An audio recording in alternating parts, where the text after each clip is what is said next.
అంటే ఆ సినిమాలు హ్యాపీ, ఆ ఫిల్మ్స్ హిట్స్ ఫిల్మ్స్ అవి. అంటే కాకపోతే పెద్ద హిట్లు కాలేదు, సూపర్ హిట్ ఇలా చెప్పుకోవడానికి కాదు అవి. కానీ ఇప్పటికీ కూడా కింగ్ ఎంత కల్ట్గా ఉంటుంది, అదే అసలు ఇప్పటికి ఎంతమంది ఫ్యాన్స్ ఉంటారో. ఆ వర్క్ ఉంది.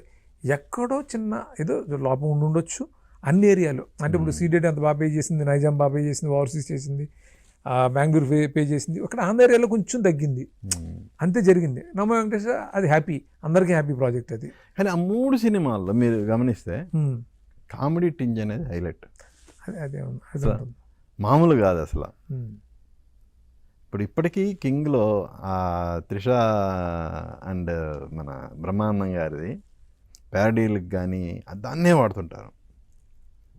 అది అసలు మామూలు ఫేమస్ అవ్వలేదు.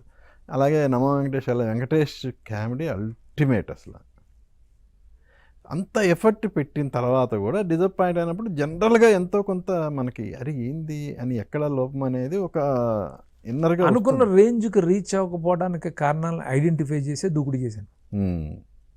ఆ దూకుడు ఏ లెవెల్కి వెళ్ళిందో మీకు తెలుసు కదా. ఆ తర్వాత చేసిన భాష ఆ రోజుకి ఎన్టీఆర్ కెరియర్ హైయెస్ట్.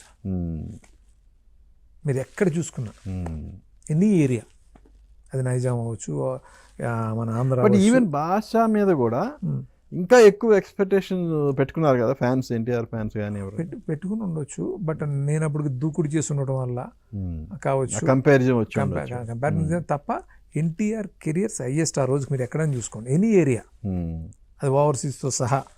ఓవర్సీస్ అలా ఫస్ట్ టైం 1.4 అంటే మిలియన్ క్రాస్ చేసిన సినిమా అదే తనకి.